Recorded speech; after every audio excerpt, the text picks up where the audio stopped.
You spend hours crafting the perfect argument, only to have the controller instantly twist your words and escalate the conflict. So why does reasoned debate always fail? Well, this is the dark psychological paradox we're diving into today, and the key to solving it is something called counter-manipulation language, a strategic linguistic framework built for one thing: disengagement. Okay, let's just start here, because I think we all know this feeling, right? It's that sinking, gut-wrenching frustration. You've done your homework, you've got your facts lined up, and you go into a conversation hoping just maybe this time will be different. But nope. Within minutes, you're defending yourself, you're apologizing for things you didn't even do, and somehow you're the bad guy. Your logic is just met with chaos, it's this insane loop, and it feels completely unbreakable. So that leads us to the big question: why does this keep happening? The answer is actually pretty simple, and honestly, it's liberating. You're bringing the wrong tool to the fight. You're trying to use logic in a game that has nothing to do with logic. See, a manipulator isn't looking for understanding. They are looking for control. Your beautifully crafted argument isn't a path to connection for them. Oh no, it's just raw material for them to twist and use against you. So in this explainer, we are going to take that game apart, piece by piece.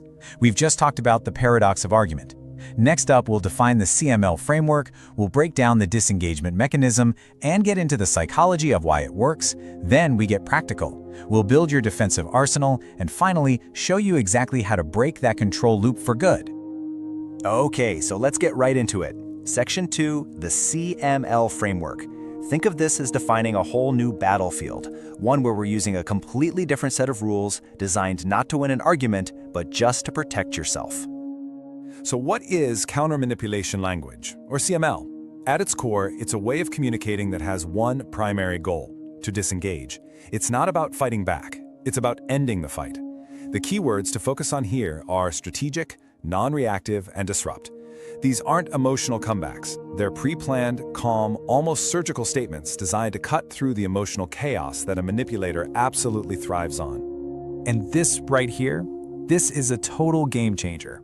Our whole lives we're basically taught that when you disagree with someone, the goal is to convince them, right? Find some common ground. But with CML, you have to throw that idea out the window. Your new goal is simply to disengage, to end the conversation on your terms, protect your own sanity, and just refuse to be a part of the chaos. It's a huge mental shift. Now, to use CML right, you have to know what you're up against.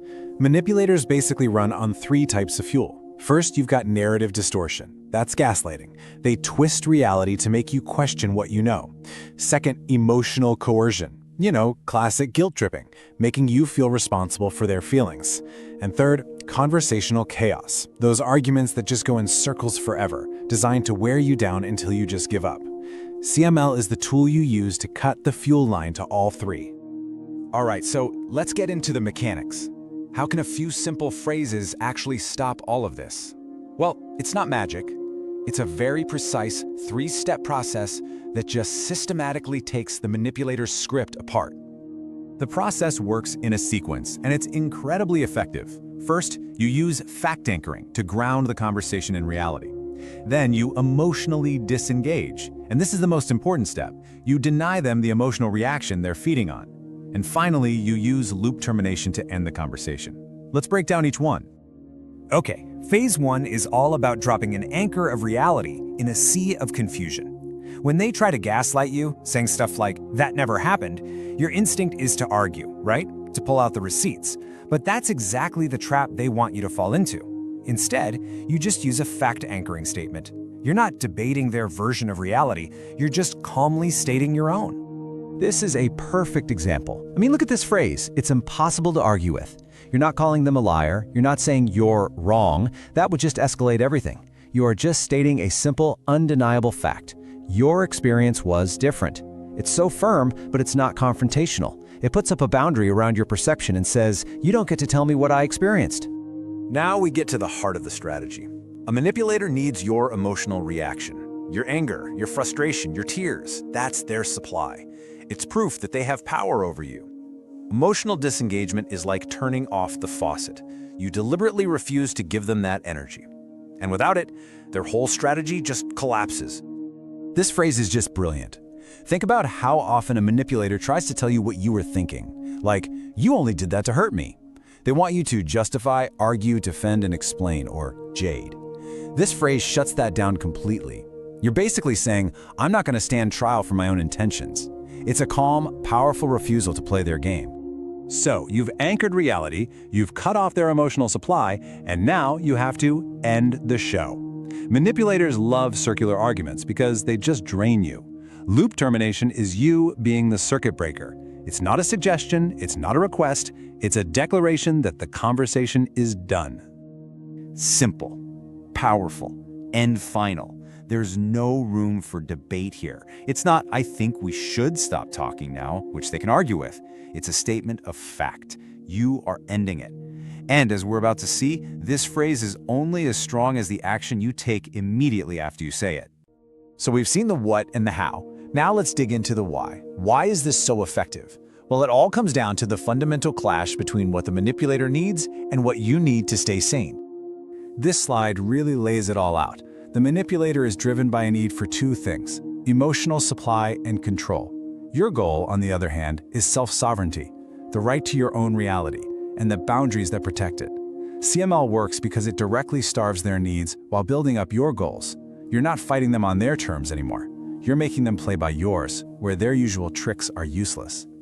You know, on a brain level, what's happening here is really cool. Manipulators are experts at triggering your emotional, reactive brain, your limbic system. They want you in fight or flight mode so you can't think straight.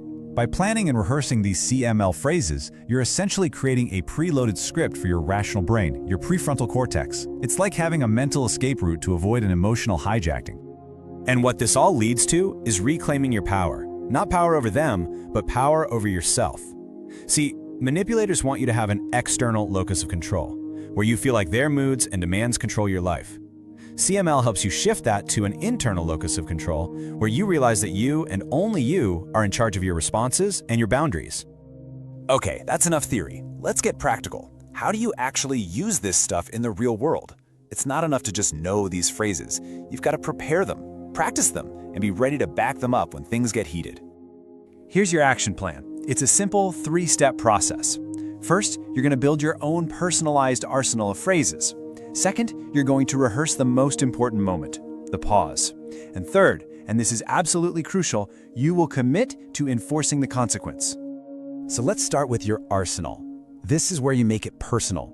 Take a minute and really think about the manipulative tactics you run into the most. Is it the gaslighting, the guilt trips, those circular arguments that go nowhere? Pick your top 3 traps. Then, assign one powerful CML phrase to each one. Write them down, say them out loud. These are your new go-to tools. Okay, step 2 requires real discipline, but it is a total game changer. The second you feel that emotional trigger, that flash of anger, that pang of guilt, your only job is to pause. Just take a deep breath. That little bit of space is everything. In that space, you grab the phrase you prepared, you say it once in your head, and then you deliver it. And the key is how you deliver it. Calmly, neutrally, almost like you're bored. Your lack of emotion is what drains all the power from their attack. And now for the final and most important step. A boundary isn't a suggestion, it's a line you enforce. Your words mean absolutely nothing if they aren't backed up by immediate action. Consequence enforcement just means your actions have to match your words, period. No hesitation. This is what proves the boundary is real. This is the clearest way to put it. If your loop terminating phrase is, "This conversation is over, I'm leaving," you cannot say that and then stand there waiting for them to get in the last word. You have to turn around and physically walk out of the room. The action is the message. The action is what teaches them the game has changed. The action is what breaks the loop. So, let's bring this all home. We've gone from the frustration of being stuck in a game you can't win to a new reality, one where you hold the power. Not the power to win their game, but the power to simply end it. Because breaking the control loop isn't about outsmarting them, it's about refusing to play. At its heart, counter-manipulation language isn't just a tactic, it's a declaration of your own independence. It hands you the exact keys needed to shut down the manipulator's entire system. It all starts the moment you refuse to let them argue with your reality. When you use fact anchoring, you plant a flag in the ground of your own experience, creating a foundation that their gaslighting just can't touch. And from there, you cut off their fuel. With emotional disengagement, you become a gray rock, You offer no anger, no defense, no energy for them to feed on. Their engine just sputters and dies. And finally, you bring the curtain down. Loop termination is your last move. It's the clear, unmistakable signal that the chaos is over, because you have decided their script ends now.